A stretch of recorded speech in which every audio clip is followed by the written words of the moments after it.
The defense did everything it could to distract and confuse you. Thank you for your ability to come to your decision and, at last, give my daughter justice. For as badass as I am, I like to think I am. In the back of my mind, I am always fully aware of the fact that at any moment, I could be raped. The fact that I'm totally paranoid doesn't detract from the other fact. Which is that this is true. So, when someone picked up NYU student Imette and sodomized and raped her repeatedly, and bound her hands behind her back, and shoved a tube sock down her throat, and wrapped her face in packing tape, and locked off her long black hair, and sliced up her genital area before he dumped her by the side of the Bell Parkway, it didn't escape me for 1 second that she, just as easily, could have been me.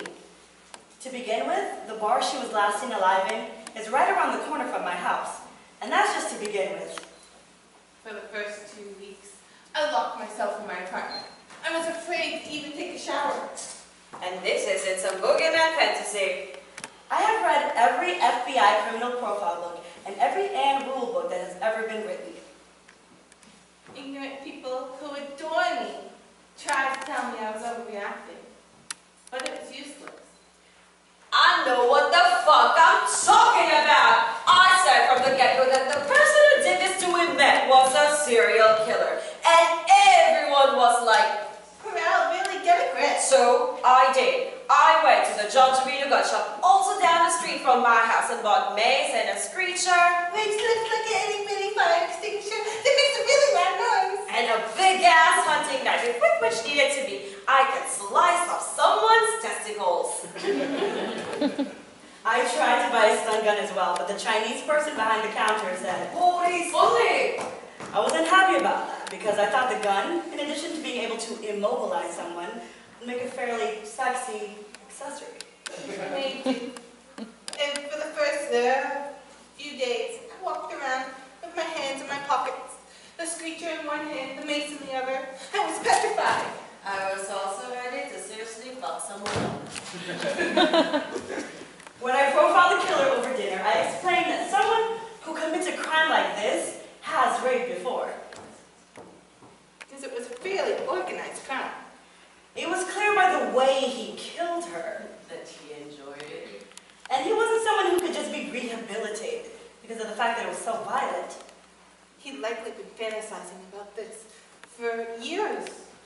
My friend looked at me and said, deadpan, "Wow, Eve, it sounds like you're about to crack this case wide open."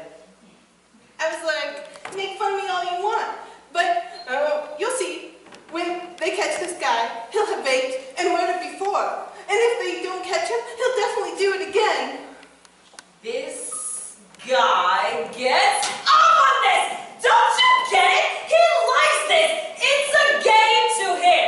He enjoys the torture, and I'm not going down! I screamed as I exited my array of weaponry. My friend looked at me as though I had completely lost my mind, but I continued. Imette is a student of forensic psychology. If anybody knew about these sociopaths, it was her! 2 of her fingernails were ripped right off. Do you know what this means? She fought like a fucking tiger. It means if it happened to her, it can happen to anyone. Don't you get that? But wait, you're a guy. Serial killers almost never kill grown men. So there you fucking go. With your 6 feet of height and your dick between your legs, you have nothing to worry about. Except me. You should be worried about me. You should be very worried about me. But the reality is that literally, at any point, I could be raped. This is a fact that is lost on most men. Not because they don't love us, but because they don't understand what it feels like to walk down a dark street. And to see that creepy guy. And to be scared for your life. They don't understand because they can't understand! So for Imette, for every other woman who who has met her fate in a fashion so hideous that most of us don't dare to even think of it. I am thinking of you.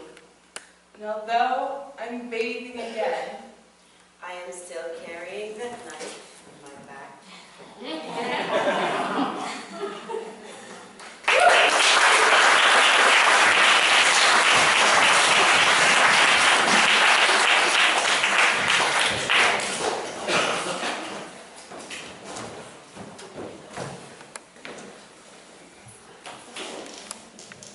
Cuando se despidió de ella en un aeropuerto y sus últimas palabras fueron "te amo, mamá", y su hermana lamentó que jamás podrá compartir con ella los momentos más importantes de su vida, pero ambas también expresaron gratitud de que por fin se hiciera justicia en la trágica muerte de su ser querido. Regreso contigo, Camilo.